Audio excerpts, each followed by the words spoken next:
बांग्लादेश की boycott Indian products campaign ने India के काफ़ी सारे सेक्टर्स की एक्सपोर्ट को हिट किया है और बहुत सारे इंडिया के कंपनियां ऐसी हैं जिनके सेल्स के अंदर एक सिग्निफिकेंट डिक्लाइन आया हुआ है और उन्होंने अपनी सेल्स को बढ़ाने के लिए हैवी डिस्काउंट्स भी बांग्लादेश के अंदर देना शुरू कर दिए हुए हैं। लेकिन दो तीन सेक्टर्स ऐसे हैं बांग्लादेश के अंदर जहां पर इंडिया समझता है कि उनको एज हासिल है और बैकवर्ड कैंपेन का असर उन सेक्टर्स के ऊपर नहीं पड़ेगा। मिसाल के तौर पर इलेक्ट्रॉनिक्स का जो शोबा है उसके अंदर इंडिया समझता है कि इसका बैकवर्ड नहीं हो सकता। ऑटोमोबाइल्स का शोबा, वहां पर भी इंडिया समझता है कि उनका कॉम्पिटिटर नहीं है और बांग्लादेशी उनका बैकआउट नहीं कर सकते। अगर आपको गाड़ी चाहिए इंडिया की तो आप तो लेंगे, उसका तो बैकआउट नहीं हो सकता क्योंकि बांग्लादेश की मार्केट के अंदर बड़ी तादाद में इंडियन गाड़ियां अवेलेबल होती हैं। लेकिन यहाँ पर एक बुरी खबर न्यू दिल्ली के लिए ये है कि एक बड़ी इंपॉर्टेंट किस्म की एग्रीमेंट बांग्लादेश की होने जा रही है एक फ्रेंडली कंट्री के साथ, और वो फ्रेंडली कंट्री चाइना नहीं है। चाइना से तो बांग्लादेश के अंदर ये सारी चीज़ें आ रही होती है ना, लेकिन एक और मुल्क के साथ बांग्लादेश का एक बड़ा इंपॉर्टेंट एग्रीमेंट होने जा रहा है और अगर वो एग्रीमेंट हो गया तो बांग्लादेश के अंदर उस मुल्क की जो ऑटोमोबाइल्स, इलेक्ट्रॉनिक्स का सामान और दीगर चीज़ें हैं वो बहुत बड़ी तादाद में बढ़ जाएंगी। और इससे मैं नहीं कह रहा हूँ, लेकिन इंडिया के इंपॉर्टेंट थिंक टैंक्स कह रहे हैं कि इंडिया का जो एक्सपोर्ट का शेयर है बांग्लादेश के अंदर इन सेक्टर्स के अंदर वो डिक्लाइन हो जाएगा, रिड्यूस हो जाएगा आने वाले दिनों में। और वो मुल्क है जापान। जापान और बांग्लादेश दिसंबर के अंदर एक फ्री ट्रेड एग्रीमेंट साइन करने जा रहे हैं। इस फ्री ट्रेड एग्रीमेंट के तहत जीरो ड्यूटी होगी दोनों मुल्कों के अंदर बहुत सारी प्रोडक्ट्स की, इंक्लूडिंग इन सेक्टर्स के अंदर। और इस पे इंडिया के जो थिंक टैंक्स हैं वो वार्न कर रहे हैं अपने मुल्क को कि यहाँ पर नज़र रखिए, यहाँ पर नज़र रखिए, आप अपनी एक्सपोर्ट का एक बड़ा हिस्सा लूज कर सकते हैं। फाइनेंशियल एक्सप्रेस ने इस इंपॉर्टेंट डेवलपमेंट पे रिपोर्ट किया है कि Bangladesh Japan free trade agreement talks zero duty में impact Indian exports to Bangladesh, Indian think tank says in a report. India का बड़ा थिंक टैंक है कट्स नाम का, consumer unity and trust society के नाम से।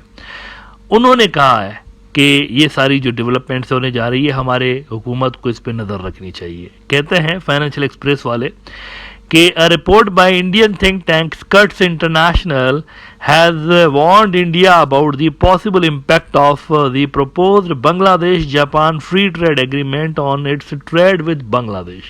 और इसमें वो कहते हैं कि quarterly analysis by Kurtz dossier on preferential trade agreements and India released 2 days ago recommends that India exercise caution and closely monitor the progress of Bangladesh-Japan EPA negotiations. Kurtz International anticipates that India's exports to Bangladesh could be adversely affected if Bangladesh offers zero duty on all products to Japan under the FTA, which is scheduled to be signed by December this year.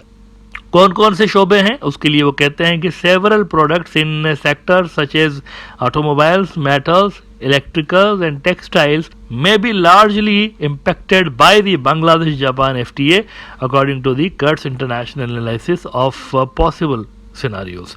अब देखें बांग्लादेश और Japan की अगर आप trade की बात करें तो जो रिसेंट डेटा मेरे पास अवेलेबल है इसमें 2022 में बांग्लादेश ने जो एक्सपोर्ट किया था जापान को वो किया था $1.72 बिलियन के जो गुड्स थे वो एक्सपोर्ट किए थे, जो कि काफ़ी बड़ी तादाद है। अगर आप साउथ एशिया के अंदर देखें तो बांग्लादेश सबसे ज़्यादा इंडिया को एक्सपोर्ट करता है, $2 अरब की चीज़ें। ये अलग बात है कि इंपोर्ट वहाँ से कोई $16 बिलियन की करता है, लेकिन अगर आप उस तनाजुर में देखें तो जापान के अंदर की जाने वाली बांग्लादेश की एक्सपोर्ट सिग्निफिकेंट है 1.72 बिलियन की, और वहाँ से जो इम्पोर्ट करता है बांग्लादेश वो होती है 2.57 बिलियन की। यानी कि ज़्यादा ट्रेड गैप है नहीं, बांग्लादेश और जापान के दरमियान ज़्यादा ट्रेड गैप नहीं है। इस हिसाब से अगर दोनों मुल्क फ्री ट्रेड एग्रीमेंट में शामिल होते हैं तो ये दोनों के लिए बेनिफिशियल तो है ही। इंडिया के लिए यहाँ पर इंडियन थिंक टैंक्स कह रहे नुकसानकार होगा, क्योंकि बहुत सारी चीज़ें अगर यहाँ पर ड्यूटी फ्री हो जाएंगी तो वो सस्ती हो जाएंगी जापानीज़ चीज़ें, और वो फिर ज़्यादा अट्रैक्ट कर सकती हैं बांग्लादेशी कंज्यूमर्स को। ऑलरेडी आप देखिए उनके पास एक ऑप्शन आ जाएगा ना, ऑलरेडी वहाँ पर एक कैंपेन तो चल रही है, इंडिया आउट कैंपेन।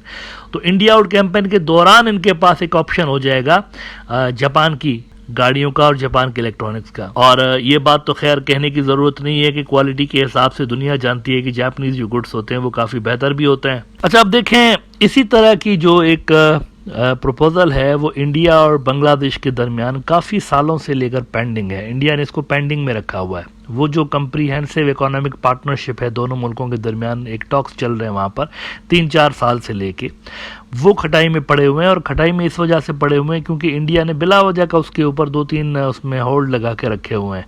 मिसाल के तौर पर ये कोई बात ही नहीं है कि आप बांग्लादेश से बात करते हुए उनको कहें कि भाई आपके मुल्क से अगर मेड इन चाइना जो गुड्स हैं वो अगर मेड इन बांग्लादेश स्टैम्प के साथ आने लगेंगे तो उसको कैसे रोका जाएगा। ये फजूल किस्म के एक्सक्यूजेज हैं, ये भी देते रहते हैं इंडिया के वो जो नेगोशिएशंस के दरमियान इसी तरह के क्वेश्चंस रेज किए जाते हैं। टाइम गेन कर रहे हैं और कुछ भी नहीं है, क्योंकि ऑलरेडी देखें ना मौजूदा जो सिनारियो है इंडिया और बांग्लादेश के दरमियान वो हैवीली इंडिया की फेवर में है। तो लग यूं रहा है कि इंडिया के पॉलिसी मेकर इसको चेंज करने के मूड में नहीं है। भाई एक मुल्क को अगर आप 16 अरब डॉलर की चीज़ें बेच के सिर्फ 2 अरब डॉलर की चीज़ें खरीद रहे हो तो आप क्यों उसको छेड़ने की कोशिश करेंगे। आइडियली तो आप यही चाहेंगे कि जैसे चल रहा है वैसे ही चलने दो, क्योंकि हमारे फेवर में है ये सारा कुछ।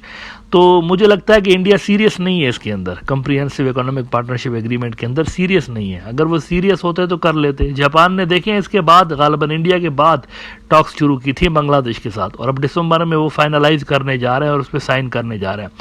इंडिया को अगर यहाँ पर इन रहना है बांग्लादेश की मार्केट में तो उनको सीरियसली कुछ करना पड़ेगा। उनके अपने थिंक टैंक्स भी यही कह रहे हैं कि आप कुछ करें यहाँ पर। मतलब उनकी जो कंपटीशन है वो बढ़ती चली जा रही है यहाँ पर बांग्लादेश के अंदर। पहले वाला ज़माना गुजर गया कि फ्री फंड में आपको यहाँ पर बिजनेस मिलता था, अब वहाँ पर कंपटीशन आ रही है बांग्लादेशी मार्केट में। और सिर्फ चाइना नहीं, जापान भी यहाँ पर आ चुका है। अच्छा, एक और फैक्टर यहाँ पर ऐसा है जहाँ पे इंडिया को मेरे ख्याल से ध्यान देने की ज़रूरत है और वो ये कि अगर ये एग्रीमेंट हो जाता है दोनों मुल्कों का तो जापानीज इन्वेस्टमेंट भी बांग्लादेश के अंदर बढ़ सकती है। ऑलरेडी वो ग्रो हो रही है। मैं डेटा देख रहा था, आज से कोई 10 साल पहले लगभग 170 मेरे ख्याल से जापानीज कंपनियां थी बांग्लादेश के अंदर, लेकिन आज की अगर आप बात करें तो कोई 340 जापानीज कंपनियां बांग्लादेश के अंदर मौजूद हैं। 10 साल के अंदर डबल हो गई हैं जापानीज कंपनियां बांग्लादेश के अंदर। तो दोनों मुल्कों के दरमियान अगर ट्रेड टाइज बढ़ते हैं तो जापानीज इन्वेस्टमेंट भी यहाँ पर बढ़ सकती है और ये फिर इंडिया के लिए यकीनी तौर पर चैलेंज होगा। उनको ना सिर्फ वहाँ पर चाइना बल्कि जापान के साथ भी वहाँ पर कंपटीशन करना पड़ सकता है आने वाले दिनों के अंदर। So they need to come up with a solid strategy to overcome these challenges.